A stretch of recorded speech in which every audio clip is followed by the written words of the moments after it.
Hi friends, என்னடா கோயிலில் இருக்கிறேன்னு பார்க்குறீங்களா? ஆமாங்க, ஆடி மாதம்னாவே எல்லா கோயிலையும் ரொம்பவே விசேஷம்தான். அதுலேயும் ஆடிப்புற பூஜை ரொம்பவே விசேஷம். ஆமாங்க, நாங்கள் எங்கள் ஊர் கோயிலில் ஆடிப்புற பூஜை வச்சுருக்கோம். அந்த வீடியோ தான் உங்கள்கிட்ட நான் ஷேர் பண்ண போகிறேன். ஞாயிற்றுக்கிழமை பார்த்திங்கன்னா நாங்கள் எல்லாம் வளையல் எடுத்துகிட்டு வந்து ஞாயிற்றுக்கிழமை நைட்டு பார்த்திங்கன்னா சாமிக்கு 11 வளையல் மாலை கோர்த்து வச்சுட்டோம். திங்கக்கிழமை காலையில் சிறப்பு பூஜை அன்றைக்கி தாங்க. ஆலையில் அலங்காரம், சாமிக்கு அபிஷேகம், ஆராதனை எல்லாம் முடிஞ்சிருச்சு. இதுக்கு மேலே சாமி அலங்காரம் பண்ணி பூஜை போடப்படுறத வேலை. காலையிலேருந்து ஒரு பரபரப்பாக வேலையெல்லாம் பார்த்துட்ருக்கோம். ஆளுக்கு ஒரு வேலையாக ஷேர் பண்ணி பார்த்துட்ருக்கோம். அபிஷேகம் முடிஞ்சிருச்சு. இதுக்கு அன்னதானத்துக்கெல்லாம் ரெடி பண்ணி கொடுத்தோம். பார்த்திங்கன்னா சமையலும் ரெடி ஆகிடுச்சு. தயிர் சாதம், தக்காளி சாதம், புளி சாதம், லெமன் சாதம், பொங்கலோடு சேர்த்து 5, அதுக்கப்புறம் கூழுங்க, எல்லாமே 6 வகை ரெடி ஆகிடுச்சு.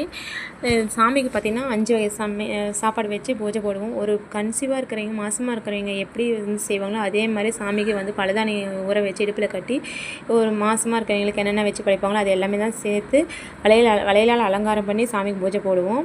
ஓகே ஃப்ரெண்ட்ஸ், சாமியும் அலங்காரம் பண்ணிகிட்ருக்காங்க. நாங்களும் சாமிக்கு ஒவ்வொரு வேலையை செஞ்சிட்ருக்கோம். நாங்கள் பிள்ளைங்கள்லாம் சேர்த்து செஞ்சிட்ருக்கோம். சமையல்காரங்க சமையல் வேலையை முடிச்சிட்ருக்காங்க. ஃபைனலாக பார்த்திங்கன்னா தக்காளி சாதம் மட்டும் அடுப்பில் இருக்குது. நீங்கள் பார்த்திங்கன்னா விளக்கு போட்டுட்ருக்காங்க. கருப்பு சாமியால் அலங்காரம் பண்ணிட்டாங்க.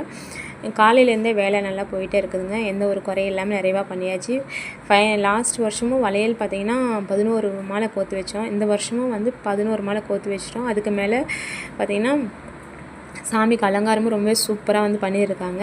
வாங்க உங்களுக்கு உள்ளார காட்டுறேன். அதே சமயம் பார்த்திங்கன்னா போன டைமை விட இந்த டைம் ரொம்பவே தட்டு அதிகமாக 9 தட்டு வச்சுருக்கோம். அந்த பல வகையிலே பார்த்திங்கன்னா 7 வகை பழங்கள் வச்சுருக்கிறோம்.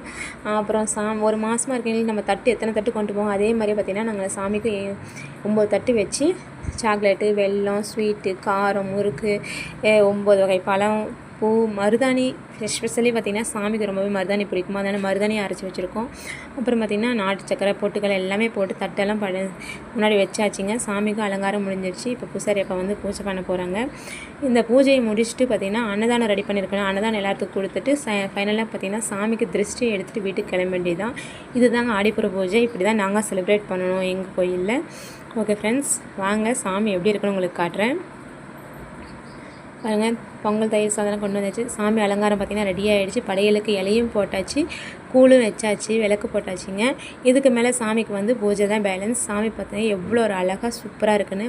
ஃபைனலாக பூஜையும் நல்லா சக்ஸஸ், சூப்பராக எந்த ஒரு குறையெல்லாம் முடிச்சாச்சு. இதுக்கு மேலே பார்த்திங்கன்னா அன்னதானம் கொடுத்துட்டு சாமிக்கு திருஷ்டி எடுக்க வேண்டியதான். ஓகே ஃப்ரெண்ட்ஸ், இந்த வீடியோ உங்களுக்கு பிடிச்சிருந்தா லைக் பண்ணுங்கள், ஷேர் பண்ணுங்கள், மறக்காம நம்ம சேனலை சப்ஸ்கிரைப் பண்ணுங்கள். தேங்க்யூ.